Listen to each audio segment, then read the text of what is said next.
Stupid ass. You better get caught slipping on that block, boy. Quaso had always been a thorn in KTA's side, but with him now locked away on a murder conviction, Theo's circle wasted no time taking revenge. From vicious assaults inside Duval County Jail to his sister being shot outside, the payback has been brutal.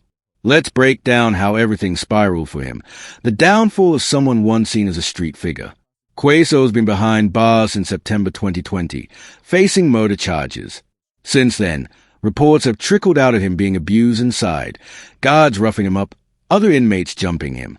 And word on the street is that Theo's people are the ones pulling the strings, paying to keep the heat on him. The worst attack yet was caught on surveillance, a scene that looked like pure torture. But before we dive deeper into that, let's paint a picture of who Quaso was in Jacksonville. This wasn't just a rapper trying to profit off fake stories. Hakeem Robinson, better known as Quaso, is a 26-year-old rapper tied to ATK, Ace's top killers. ATK wasn't simply a music crew. They had real influence, controlling blocks, pushing weight, and clashing hard with rival groups across Jacksonville. Their beef with KTA, Kill Them All, goes back years, with bodies dropping, families mourning, and a cycle of retaliation way bigger than just diss tracks. We have a rep for your arrest for murder today. What? Yes. For what? You want your lawyer, so I can't say no more, but you'll be in trouble. What the hell? That reaction right there, that's when Quaso realized his entire world was crumbling. On top of everything, he's facing charges in another case tied to the 2019 killing of 16-year-old Adrian Lil BBY Gaynor Jr., showing just how deep he was in this street war. But here's the twist nobody saw coming. Quaso didn't fall because rivals caught him slipping, or because of some big undercover police operation. His downfall came from the people closest to him, his own blood and his day one circle. The case that really shattered everything, the January 15th, 2020, murder of Charles Lil Buck McCormick Jr., a rapper from 6 Block. That hit wasn't random. It was retaliation, fueled by the ongoing war. The motive ran deep. McCormick had mocked the 2019 murder of Willie Addison, Quaso's stepbrother, in a diss track. In the streets, disrespecting the dead is a line you don't cross.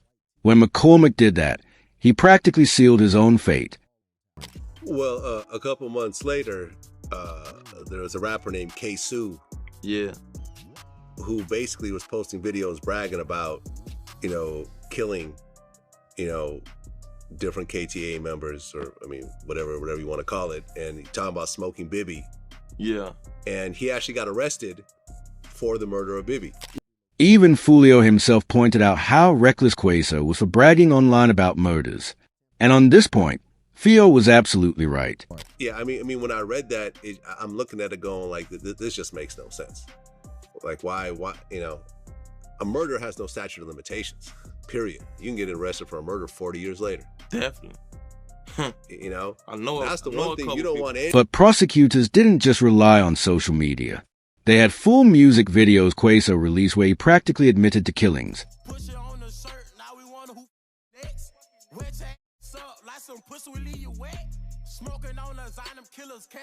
This man was literally making songs about how he was going to take people out, then acting shocked when the footage was used against him in court.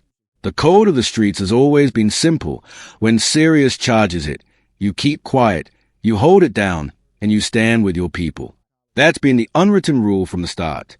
But in Quaso's case, what happened next stunned even the hardest street veterans. The first betrayal came from someone who was supposed to be his right-hand man, Dominique Butter Banner. What did Hakeem Robinson do? Chased him. And then did what? Killed him. Banner wasn't just some side figure. He admitted to being the getaway driver in the McCormick murder. He knew every detail, who was involved, how the hit was planned, and how it went down. But when the pressure came and he was facing life without parole, that so-called street loyalty disappeared. Who is the person that was captured on the video recording shooting Charles McCormick? My son. What's your son's name? Hakeem. And Banner's move was only the beginning. The deepest cut came from someone Quaso never expected. His own father, Abdul Robinson Sr. This wasn't some absent dad who was never around. Robinson Sr., known in the streets as Blue, testified in court that Quaso was the shooter, identifying him in dashcam footage of McCormick's murder. What went down in that courtroom left even veteran reporters stunned. I have a number of reasons. What are they? I got some health issues. I got 2 6-year-olds and an 8-year-old daughter. And, when my 8-year-old daughter asked me when I'm gonna come take her to the daddy-daughter dance. And the reason behind his father's decision made it even more heartbreaking. Is cooperating in this case something that is easy for you to do? No, this is the most hardest decision I've had to make in my life. Imagine sitting there, facing life without parole, and hearing your own father, the man who raised you, taught you the game, and was supposed to protect you, point at you in front of a jury. That's not just betrayal. That's the kind of soul-crushing blow that shatters someone completely. What health issues do you have? I have diabetic. I'm diabetic. I'm on high blood pressure. I suffer from congestive heart failure. I just found out June 25th that my kidneys is failing rapidly. But Abdal Robinson Sr. didn't just decide one morning to take his son down. He was also facing major charges. To save himself from potentially 60 years behind bars, he struck a deal, pleading guilty to being an accessory after McCormick's murder and to arranging another killing in 2020 involving a bicyclist, David Rothermel. Without the plea, he risked decades in prison. With it, his max sentence drops to 20 years. And as cold as it was, he had his reasons, ones that went beyond just self-preservation. What was the reason that all of you wanted to kill Charles McCormick? Because of the diss track he made. And did that diss track upset you? Yes, sir. Were you upset about what he said in it? Yes, sir. And what was the intent for the three of you when you were going to that apartment complex? Kill McCormick. The man was literally staring death in the face and just wanted to spend what little time he had left with his younger kids. Picture being in that spot, your oldest son looking at life in prison for murders tied to a war you helped create, while your little ones are crying for their dad to come home before they even remember his face.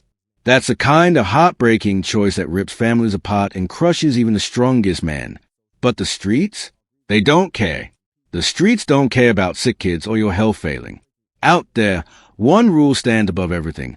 You never turn on your own blood. Period. So when Abdal Robinson Sr. took the witness stand and pointed at his son, he violated the one code that mattered most. And that betrayal became the turning point. Quaso's trial wasn't just another murder case in Jacksonville. It was raw, ruthless street drama played out inside a courtroom. The trial for Charles McCormick's killing kicked off in late July 2025, with Quaso being tried alongside his cousin, 24-year-old Leroy ATK Scotty Whitaker. Now let me break down how prosecutors built their case, because this wasn't just street gossip. They came stacked with evidence, dashcam footage from a witness's truck catching the ambush, phone data tracking movements, witness statements, and proof that the hit went down in a shopping plaza after McCormick was followed from his apartment. But the most damaging piece? Testimony from Dominique Boehner, who laid the entire setup out in cold detail. Beef exploding in the streets. Boehner testified that the murder was carefully plotted for months. They literally waited until McCormick returned from vacation before making their move. That's the level of calculation we're talking about.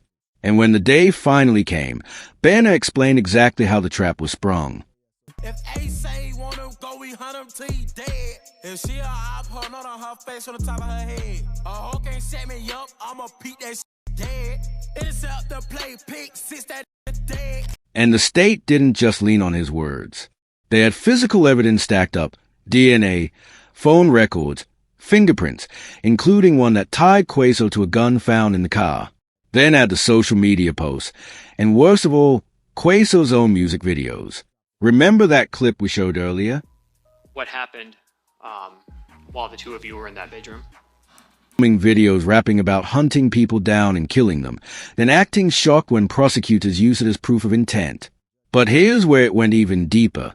The prosecution wasn't just painting Quaso as guilty of one murder. They wanted the jury to see him as a cold-blooded killer operating inside a wider gang machine.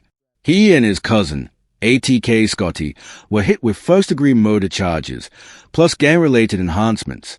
Scotty himself faced additional charges for burglary with assault and home invasion. And what happened right after the shooting only made things worse. According to Boehner, they crashed a stolen getaway car and forced their way into someone's home afterward. For the life of me, I don't know why you would commit a murder and then go on the internet and brag about the murder. It just makes absolutely no sense. The defense team tried to rip Boehner apart on the stand, and to be fair, they had some points. Attorneys Julie Schlack and Fred Ghazala hammered him as a liar, pointing out his role in another murder and his motivation to testify for a lighter sentence. But under cross-examination, Boehner held his ground. The prosecutors made it clear, if he lied, the deal was gone and he'd spend life in prison. That gave him more reason to tell the truth than to fabricate. The defense argued there wasn't direct proof tying Quaso to the shooting without snitch testimony, saying witnesses couldn't be trusted. But with a pile of physical evidence, online posts, and multiple witnesses, that defense didn't stick. Then came the moment everyone was waiting for, the verdict. On July 31st, 2025, after just over 3 hours of deliberation, the jury found Hakeem Quaso Robinson and his cousin Leroy Whitaker guilty of first-degree murder and weapons charges in the McCormick case. 3 hours. That's all it took. For a first-degree murder trial with multiple defendants and weeks of evidence, that speed told you everything about how strong the state's case was. At just 26 years old, Quaso was now staring at life behind bars, with no chance of parole. And as harsh as that was, his real nightmare was only beginning. Because while the legal system had wrapped things up, the streets were just getting started. The conviction shook Jacksonville's underground, not only because another young man was lost to prison, but because the case showed his own family and crew turning on him. Out here, the rule is simple. You hold it down, keep quiet, and trust your people to look after your family while you're gone. But once folks start talking to the feds, it's every man for himself. Now let's get into what really happened to Quaso behind those walls, because the truth is disturbing enough. Back in October 2021, his grandmother filed a complaint saying he'd been attacked by correctional officers. Video showed him being slammed to the floor while cuffed, basically suplexed by a guard. And this wasn't some standard takedown. The officer mocked him about his dead sister, threatened to rearrange his face, and said, "Your sister is dead." On that very same day, Quaso's sister Kaina, 31, was shot in the face by a bail bondsman inside Jacksonville's Avenues Mall while being taken in on warrants. Too close to be coincidence. The family linked the officer's threat to the shooting, claiming it was part of a coordinated plot. Imagine that, getting told your sister is dead by guards in your cell, only to hear she was actually shot hours later. That's not just abuse. That's psychological warfare meant to break you completely. And the torment didn't end there. By December 2024, Quaso posted on social media that guards had beaten him again while cuffed, writing, "They are trying to kill my spirit." It showed that the violence wasn't a one-off, it was ongoing. But when the family pushed for accountability, JSO's internal review cleared the officers, calling the force reasonable. Translation: they investigated themselves and decided nothing was wrong. The mental abuse was just as bad. In pre-trial hearings, his lawyer said he was isolated in the psych ward, cut off from sleep, food, and proper communication with his legal team. Imagine spending 23 hours a day in a tiny cell, being beaten, your family targeted, and then having to watch your own father testify against you on TV. That kind of torture isn't physical alone. It's meant to destroy your will to fight back. But here's the twist. While corrections officers were documented putting hands on him, questions remain about whether Foolio's people had a hand in making his life harder inside. Jail politics are messy. Just because it was guard swinging doesn't mean rival connections weren't involved. Street beef doesn't stop at the gate. It follows you into the yard. And with ATK versus KTA, the hate ran deep. Before his own death in 2024, Foolio openly spoke about Quaso's situation, most notably in a 2021 Vlad TV interview where he discussed Quaso's arrest. And even back then, he made it clear he didn't feel sympathy. Remember what he said about Quaso bragging too much? You know, that's the one thing you don't want any. Yeah, you don't want any affiliation with that at all whatsoever. So the fact that you're on the internet bragging about it, talking about smoking Bibby, is just, I don't know, man. I don't know if a fuck like that is just slow or what, but regardless. But what hit hardest was Foolio's warning about the consequences. Lil' bro, he was like, that's my little twin, like, you know, I got him tatted on my face. That's my little bro, okay. One day, I was at my godmama house in the hood where we from, on 45th. And every day after school, he'll come to me, like, he coming straight to me, we chopping it up, we smoking, like, you know, just regular. Foolio could see the situation clearly. Quaso had made fatal errors, mistakes that were going to cost him everything. But beyond that, Foolio's reach inside Florida's prison system made things even worse. Word about Quaso's downfall would have spread like wildfire through those networks. See, prison justice doesn't look like street justice. On the streets, beef can end with fists or bullets. But behind bars, punishment cuts deeper. It's psychological, relentless, and designed to wear a person down day after day until they break completely or lose the will to go on. For Quaso, isolation was the cruelest part. It wasn't only being locked away physically, it was social, mental, and emotional. Family members and supporters argue that the way he was treated inside was deliberate harassment, possibly tied to his father Robinson's high-profile gang ties. And imagine this, when your own father refuses to stay loyal, that's not just betrayal, it's a death sentence inside prison, where respect and reputation mean survival. The torment didn't stop with physical abuse either. Imagine being trapped in a cell already broken and having to watch your father go on national television and turn against you. That type of mental destruction leaves scars deeper than any beating. And what complicates this even more, the war between ATK and KTA was never just about turf or money. It ran much deeper. Since 2019, more than a dozen lives have been lost to this feud, each one personal. Quaso wasn't just another foot soldier. He was one of ATK's most feared players. Is accused of killing BBY, one of Foolio's close associates, in 2019, reportedly to avenge the death of his own brother, Boscoon. This wasn't business. This was blood for blood. When Foolio himself was gunned down in Tampa in June 2024, everything shifted. He was ambushed and killed in the parking lot of a Holiday Inn while celebrating his 26th birthday. With their leader gone, Foolio's people needed someone to blame. And who better than Quaso, trapped in a cell, cut off from his crew, with zero protection. He couldn't swing back, couldn't retaliate, and worst of all, he couldn't rely on his own circle. In prison politics, that makes you pray. You're at the bottom, an easy target for anyone. Things got so bad that Quaso's lawyer even considered filing a civil rights lawsuit over the abuse and conditions. But lawsuits drag on for years, and Quaso needed safety immediately. The problem? The very people who should have had his back, his family, his crew, were too busy protecting themselves. And that's the heartbreaking part. It didn't have to play out this way. If ATK had stayed loyal, if his father hadn't flipped, if his people had kept their mouths shut, Quaso might have stood a fighting chance, even with a guilty verdict. He could have gone into prison with respect and protection. Instead, he walked and branded as a snitch and victim, the absolute lowest rank in prison society. The betrayal crushed him. Reports say Quaso suffered breakdowns, insomnia, and couldn't even properly communicate with his lawyer from isolation. This wasn't someone just adjusting to prison. This was a man unraveling, realizing loyalty and family were illusions. And here's the raw truth, the hypocrisy stings. These rappers built their brand on loyalty, on never switching up, on being real. But when the pressure came, when freedom was on the line, all that talk disappeared. Sure, Abdul Robinson Sr. wanting to live longer for his younger kids makes sense on a human level. Dominique Boehner taking a plea to avoid life sentences makes sense too. But in street code, you're supposed to ride it out. If you rap about dying by the code, you don't fold when it's your turn. The irony is brutal.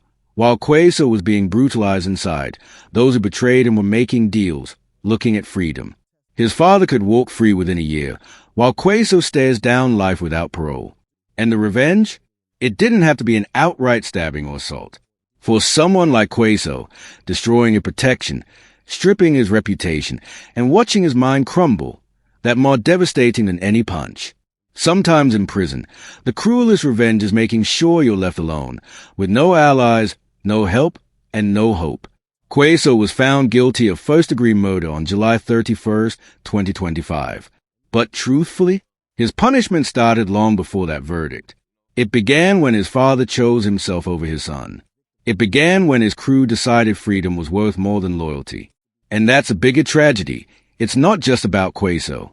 It's about what this story says to young men caught up in this cycle. The message is clear. Loyalty has limits.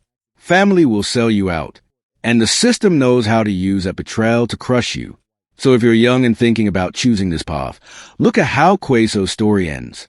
Not with glory, not with respect, but with your father testifying against you, your enemies laughing, and the system making sure you suffer every single day.